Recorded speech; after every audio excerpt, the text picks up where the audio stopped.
Hey guys, we are back and we are going to be recording the next few chapters, or we're going to be reading the next few chapters together. Right now we are on chapter 9. It's always good at this time before we start reading to think about what happened at the end of the last chapter that we read and what happened in those chapters that we read. If you can remember, one of the great reasons why we write a summary, because we can just look back on our summary and there it is.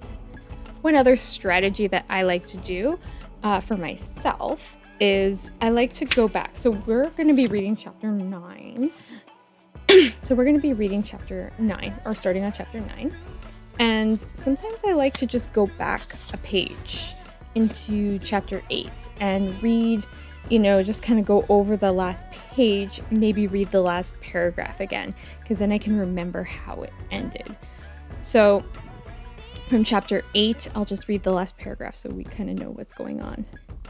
Bo looked down. His eyes grew wide. He was quiet for a moment.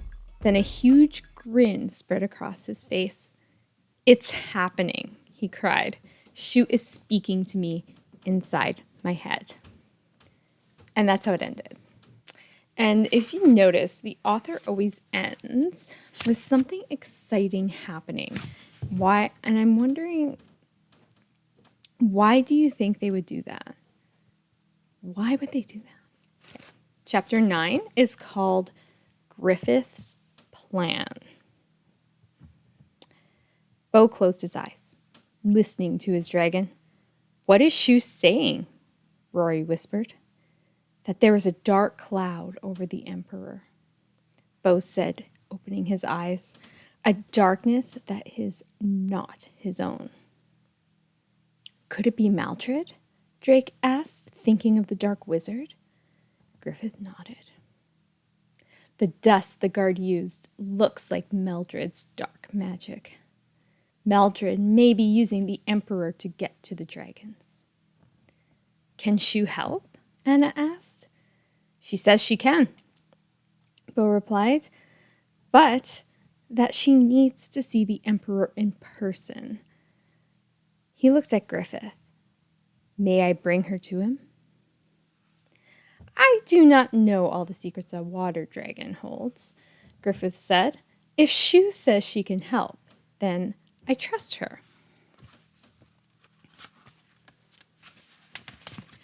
"We should go to your kingdom right now, Bo," Drake said. "I'll get Worm."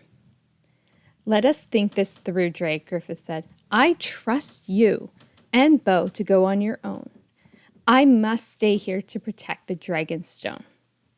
Anna and Rory can assist me, but we will need the help of my friend Diego, too." Griffith snapped his fingers. Poof! Drake jumped. A cloud of smoke filled the room. When it cleared, a short, fat wizard was standing there. "Griffith, what's wrong?" Diego asked. "Maldred is trying to steal the Dragonstone," Griffith explained. "You and I must strengthen the charms that protect it." Diego nodded. "I will do whatever you need, my friend." Griffith turned to Bo and Drake. "Be careful. Let Shu try to remove the dark cloud from Emperor Song. Make sure Bo's family is safe, then come right back." "We will do our best," Bo said. Drake had a scary thought. I know Bo feels bad about trying to steal the Dragonstone, but what if the Emperor tells Bo to do something else, like turn over our dragons? Would he do it to save his family?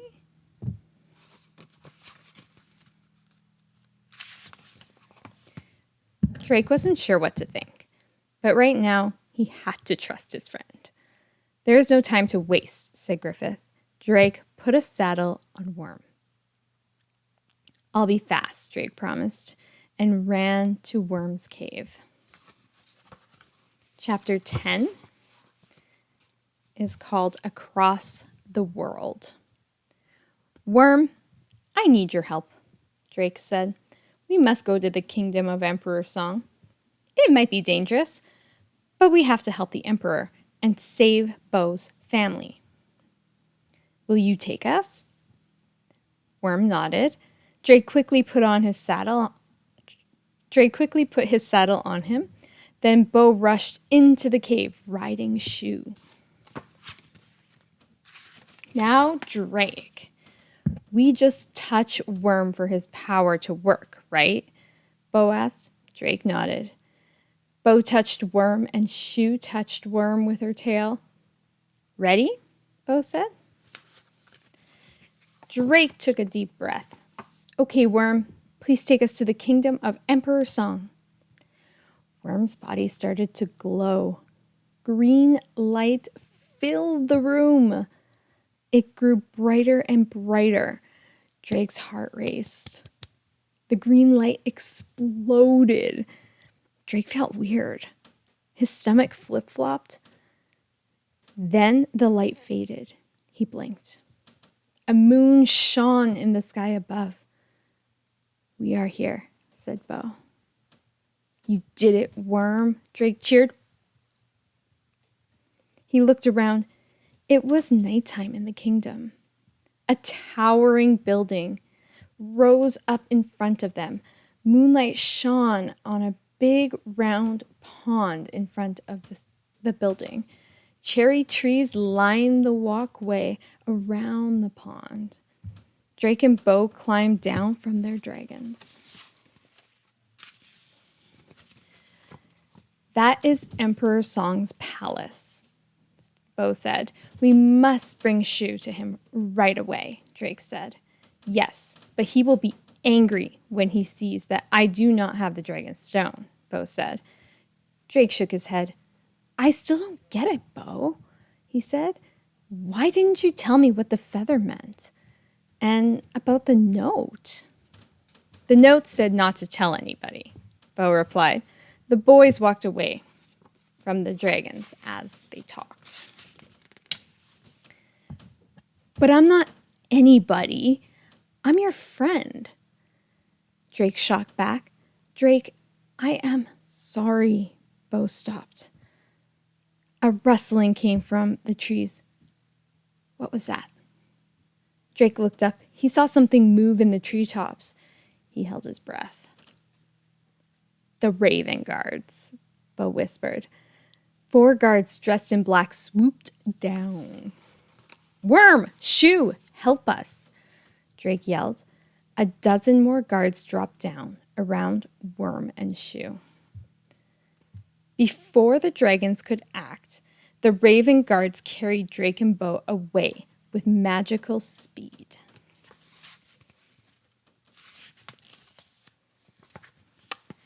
Chapter 11 is called Emperor Song.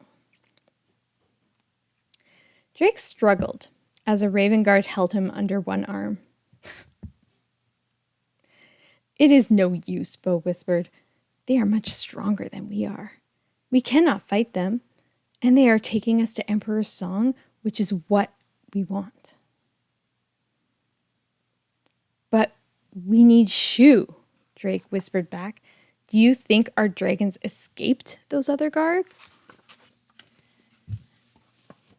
Bo frowned. They might have been captured. We will have to face the Emperor without them. Drake looked down at his dragonstone. Worm, give me a message. But the stone didn't glow. Then Drake thought of something. Emperor Song might see our pieces of the stone.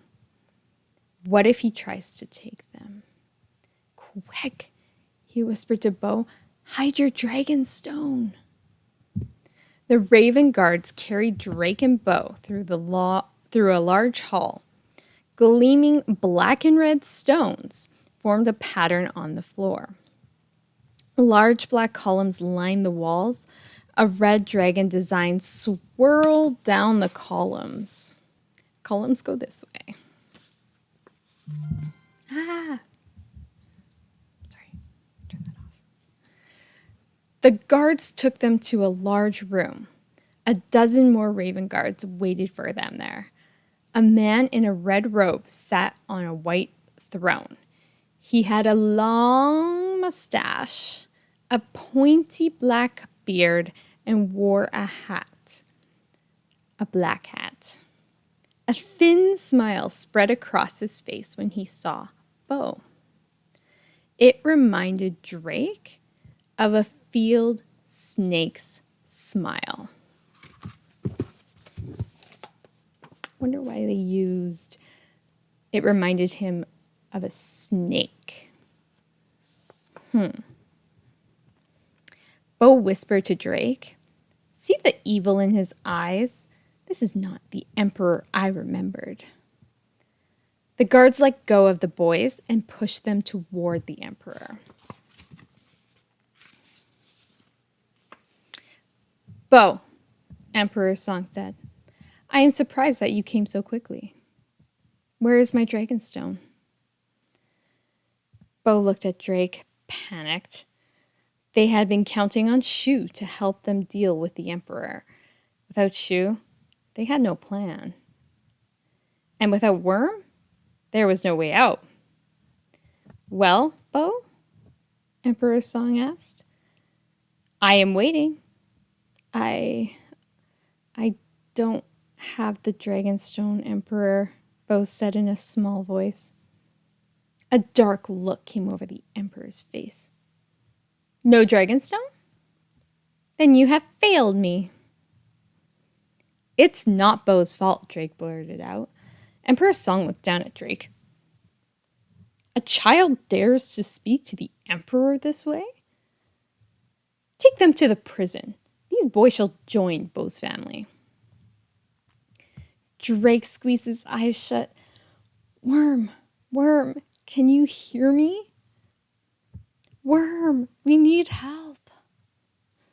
"Take them away," Emperor Song yelled. Then the doors burst open. Swoosh! A giant wave of water flooded the room. And that is the end of the chapter. Isn't that the worst? Okay. But a kind of cool picture to end. So the next chapter, which we'll read next time, is the water dragon's power. So we'll make a prediction of what we think is going to happen. Was the water Shu the dragon? I don't know. We'll have to wait and see. There are some questions for us to answer. So let's get to it. I will see you guys very soon.